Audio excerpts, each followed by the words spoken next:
छात्रों, स्वागत है एक और नई धमाकेदार वीडियो में। इस वीडियो में मैं आपका 100% रियल क्वेश्चन पेपर लेकर आ चुका हूं। कक्षा 6वीं का सब विषय समाज विज्ञान का आप देख रहे होंगे। इस वीडियो में आपको A to Z full solution मिलेगा। बच्चों ध्यान दें, ये लास्ट वीडियो है, पहली वीडियो है और लास्ट वीडियो रहेगी। इसके अलावा आपको और कहीं आने की ज़रूरत भी नहीं है। देखिए यहाँ पर आप उत्तर देख पाओगे। पहला क्वेश्चन है, ये दूसरा क्वेश्चन है। दूसरे क्वेश्चन के बाद ये मैंने टिक लगाई हुई, ये अभी मैं इस वीडियो में बताऊँगा। जब मैं स्टार्ट करूँगा पहले मैं बता तो दूँगा आपको कितना। देखिए पूरा का पूरा ये आपका 11वां क्वेश्चन है, ये 12वां क्वेश्चन है, ठीक है। इसके बाद ये आप 13वां क्वेश्चन देख रहे हैं, ये 14वां है, ये आपका 15वां है, ठीक है। इसके बाद आप यहाँ पर देखोगे 16, 17, 18, 19, 20, ओके। और ये आपका है 21 और ये 22। बच्चों पूरा का पूरा सॉल्यूशन मिल रहा है कक्षा 6वीं का और कहीं पर भी नहीं मिलेगा। तो जल्दी से वीडियो को अपने दोस्तों के साथ शेयर कर दो और इस वीडियो को पूरा देखना, तभी आप देख पाओगे कि एक ही वीडियो में सर आप तो पूरा सॉल्यूशन बता रहे हैं। आप भी बोलोगे वाह सर क्या बात कर दी आपने, है ना। तो आपको एक ही वीडियो में पूरा का पूरा सॉल्यूशन बताया जाएगा और कहीं आने की बिल्कुल भी ज़रूरत नहीं है। आप बस यही वीडियो देख लो।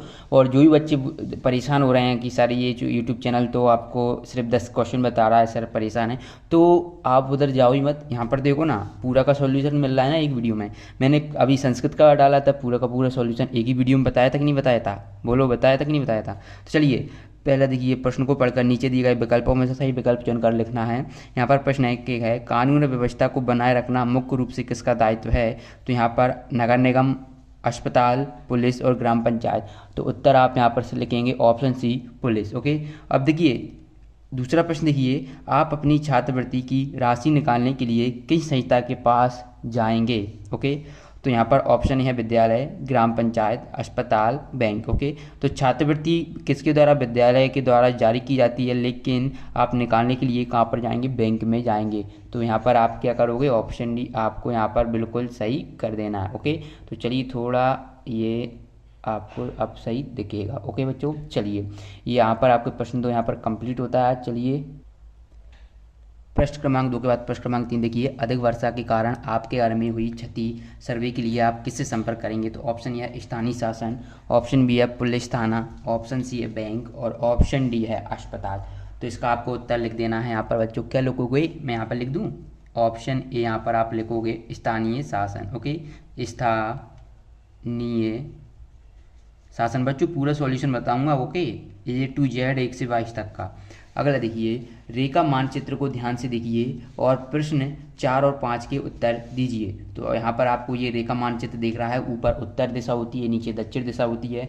यहाँ पर आपको सुनीता का घर है बीच में, उसकी सुनीता के उत्तर में अस्पताल है, दक्षिण में पोस्ट ऑफिस है, ओके। और ये आपको पता होना चाहिए कि पश्चिम होता है, ये पूरब होता है। तो पश्चिम में ATM है और पूरब में शासकीय माध्यमिक शाला है।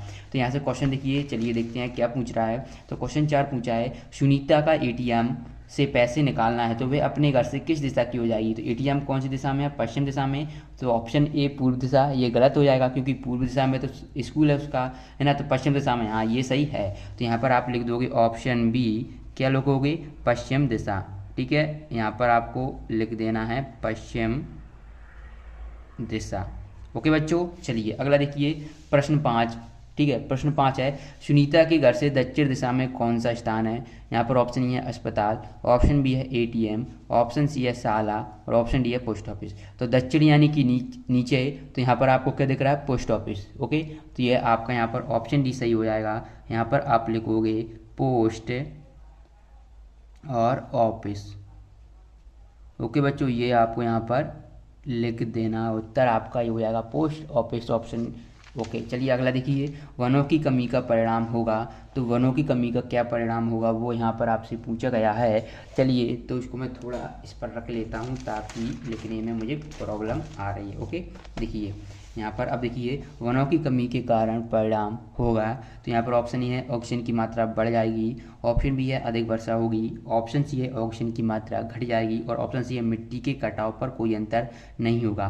तो वनों की कमी के परिणाम होगा कि ऑक्सीजन की मात्रा बच्चों घट जाएगी। ऑक्सीजन की मात्रा तो बढ़ेगी नहीं, क्योंकि जब वन कम हो रहे हैं तो कहाँ से बढ़ेगी? अधिक वर्षा भी नहीं होगी क्योंकि वन ही वर्षा को आकर्षित करते हैं। तो ये दो तो गलत हो जाएंगे। मिट्टी की कटाव पर कोई अंतर नहीं होगा, तो ये भी गलत है। तो ऑक्सीजन की मात्रा घट जाएगी। तो यहाँ पर आप ऑप्शन सी लिखोगे, क्या होगा बच्चों? यहाँ पर आप लिखोगे कि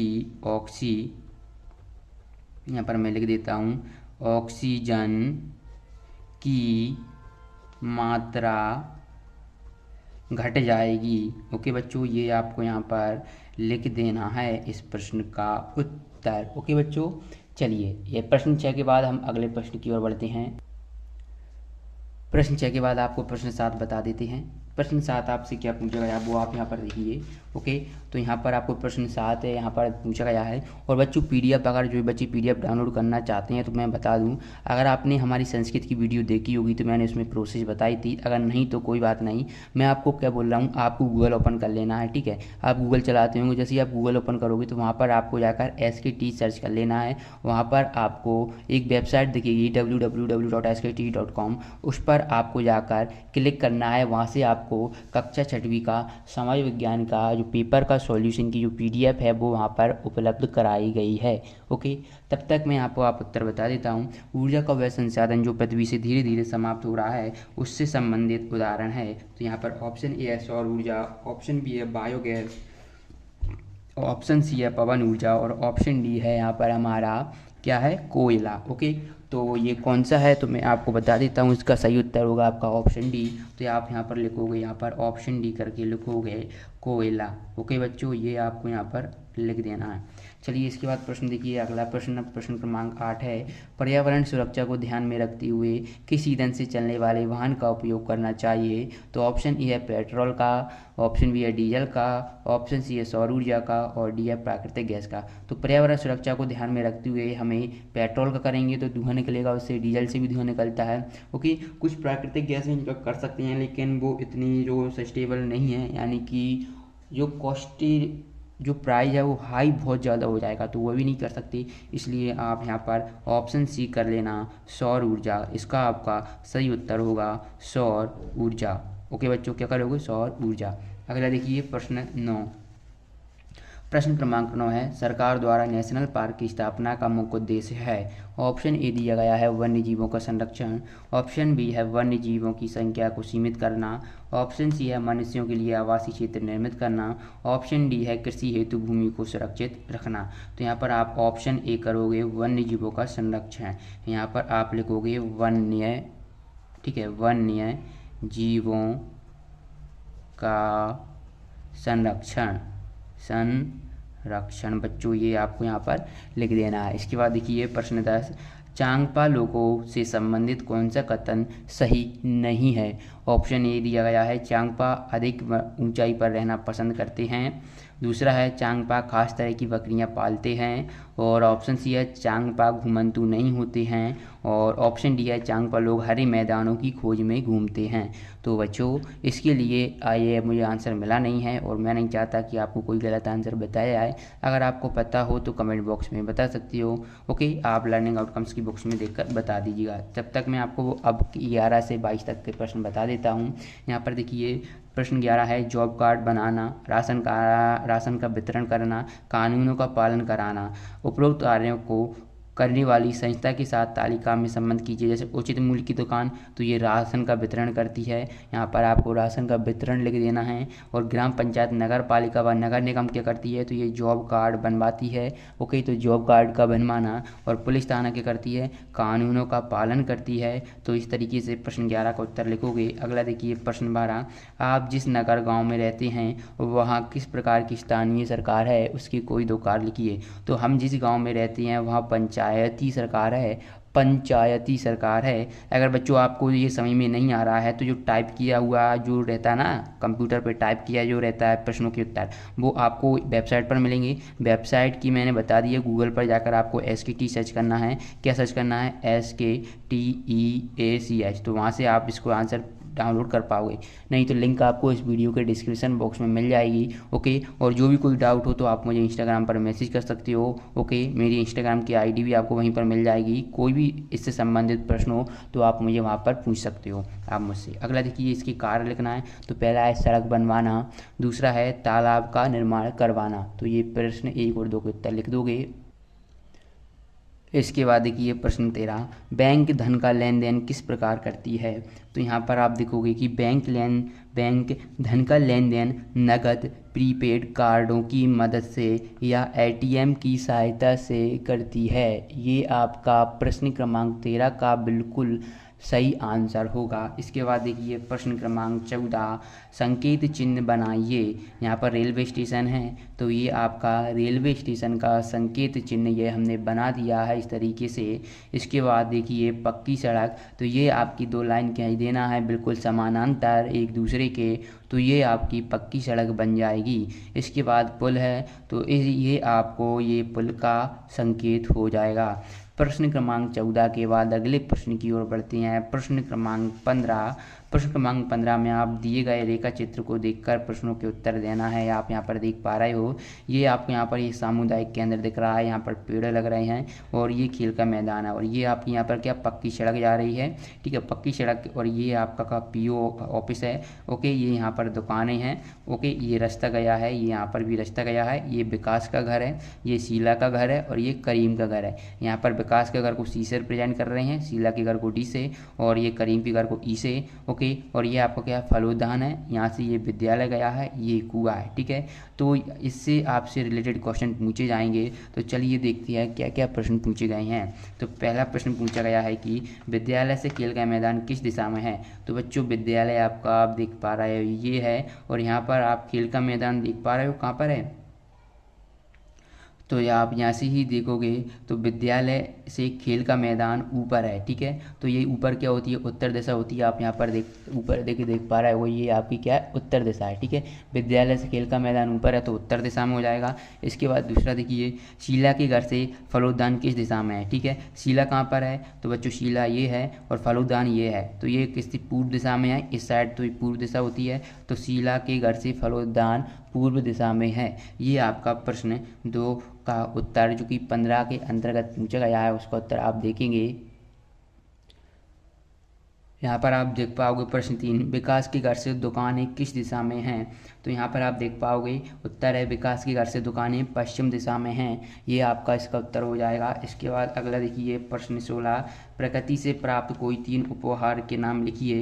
प्रकृति से प्राप्त 3 उपहार निम्न हैं, पहला है जल, दूसरा है वायु और तीसरा है पेड़ पौधे। यहाँ पर आप चाहें तो दूसरा आप नंबर डाल दो, ओके। अगला देखिए प्रश्न 16 के बाद अब हम अगले प्रश्न की ओर बढ़ते हैं। यहाँ पर आपको प्रश्न 16 तक देखने को मिल चुका है। अब हम देखेंगे प्रश्न 17 का उत्तर। प्रश्न 17 देखिए, प्राकृतिक गैस, वायु गैस, विद्युत ऊर्जा, पेट्रोलियम, सौर ऊर्जा, कोयला। तो ऊर्जा के उपरोक्त संसाधनों को दी गई तालिका में भरिए। यहाँ पर नवीकरणीय संसाधन दिया गया है, प्राकृतिक गैस है, पेट्रोलियम है, कोयला है। तो नवीकरणीय संसाधन में आप लिखोगे सौर ऊर्जा, वायु गैस और विद्युत ऊर्जा। अगला प्रश्न देखिए प्रश्न 18।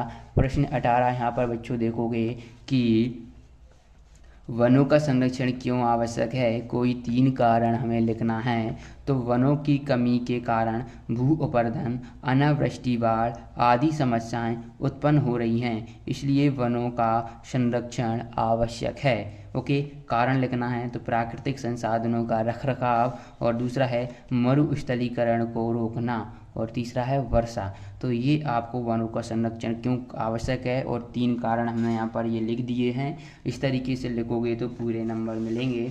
इसके बाद देखिए प्रश्न 19। प्रश्न 19 है जो कि 3 अंक का पूछा गया है कि ऊंचाई पर रहने वाले मनुष्यों का भोजन किस प्रकार का होता है। तो इसका आप उत्तर देख रहे हो, ऊंचाई पर जाने पर तापमान कम होता है, इसलिए आपको उसी प्रकार का भोजन करना चाहिए, ओके। चलिए इसके बाद देखते हैं प्रश्न 20। प्रश्न 20 का उत्तर यहाँ पर है कि प्रश्न 20 क्या है कि अगर आप किसी पहाड़ी इलाके की यात्रा कर रहे हैं या पर यात्रा पर जा रहे हैं तो वहाँ कौन कौन सी आवश्यक सामग्री साथ लेकर जाएंगे। तो यदि आप पहाड़ी इलाके पर जा रहे हैं तो आपके पास स्वेटर, बॉडी वार्मर, मफलर आदि होना चाहिए एवं खाना पानी भी पर्याप्त होना चाहिए। ये आपका प्रश्न 20 का उत्तर कंप्लीट होता है। अब हम बढ़ते हैं प्रश्न क्रमांक 21 की ओर। इसके बाद हम देखेंगे प्रश्न क्रमांक 21। प्रश्न क्रमांक 21 है कि पर्वतीय क्षेत्रों के आवासों की विशेषताएं लिखिए। पर्वतीय क्षेत्रों के आवासों की विशेषताएं निम्नलिखित हैं। पहला लिखोगे कि ये आवास क्षेत्र सामान्यतः बहुत ठंडे होते हैं। दूसरा है इनमें तेज हवा चलती है और तीसरा है कुछ क्षेत्रों में शीतकाल में हिमपात भी होता है। तो क्या पर्वतीय क्षेत्र हैं तो वहाँ पर ठंड भी होगी, है ना, बहुत तेज हवा भी चलती है क्योंकि जो ऊपर क्षेत्र होते हैं वहाँ पर हवा तेज़ी से बिलो यानी कि बहती है। इसके बाद कुछ क्षेत्रों में शीतकाल में हिमपात भी होता है, जैसे कि शीतकाल यानी कि ठंड के दिनों में वहाँ पर क्या हिमपात यानी कि वर्षा जो वर्षा नहीं, क्या बर्फ, हिम यानी कि बर्फ भी गिरती है। जैसे कि आप शिमला जाओगे, कुल्लू मनाली, इस तरीके के जो क्षेत्र हुए हैं वहाँ पर आप देख पाते होगे ठंडों के दिनों में ही वहाँ पर हिमपात होने लगता है। इसके बाद यहाँ पर देखोगे पर्वतीय क्षेत्रों में पौधों एवं जंतुओं की अनेक प्रजातियाँ पाई जाती हैं। एक वहाँ पर पाई जाती है टेंगा, है ना। और आपने देखा होगा कि वहाँ के जो अधिकतर वृक्ष होते हैं वो कुछ इस तरीके के होते हैं जो बर्फ़ उन पर गिरती है वो बर्फ़ को इस तरीके से नीचे गिराने में सक्षम होते हैं। ओके, तो इस तरीके के वहाँ का जो रहता है वृक्ष रहते हैं, उसी हिसाब से वहाँ की जो वनस्पति होती है वह उगती है। ओके, चलिए अगला देखिए प्रश्न क्रमांक 22 है, मानचित्र के मुख्य घटक कौन कौन से हैं, उनका वर्णन कीजिए। तो मानचित्र के 3 घटक होते हैं, पहला है दूरी, दूसरा है दिशा, तीसरा है प्रतीक। और दूरी देखिए तो दूरी मानचित्र एक 2 आयामी रेखांकन होता है, ये पूरे विश्व या उसके किसी भाग को कागज़ के छोटे टुकड़े पर दिखाता है। इसके बाद दिशा देखिए तो मानचित्र में दिशा के बारे में भी जानकारी होती है, अधिकतर मानचित्र पर ऊपर की ओर उत्तर लिखा जाता है, तो ये यहाँ पर दिशा के बारे में लिख दोगे। अगला देखिए प्रतीक, मानचित्र पर अन्य जानकारी भी दिखानी पड़ती है जो हम प्रतीक के माध्यम से बता सकते हैं। तो ये मैंने पूरा सॉल्यूशन बता दिया है। वीडियो पसंद आए तो लाइक कर देना, दोस्तों के साथ शेयर कर देना। मिलते हैं नेक्स्ट वीडियो में, धन्यवाद।